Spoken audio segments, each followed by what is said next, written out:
Елімізде болып жатқан эпидемиялық жағдайларға байланысты арада жыл салып, Қазақстан Республикасының тәуелсіздігіне 30 жыл аясында 1 қыркүйек білім күніне қайта қауышып отырмыз.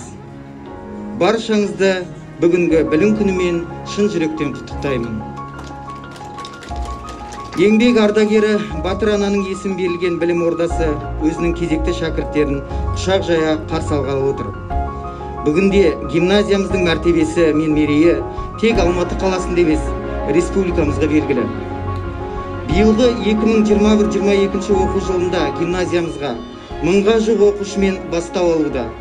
Соның ішінде 120 оқушы 1-ші сыныпқа қабылданып отыр. Мектеп табалдырығын аттағалы отыр.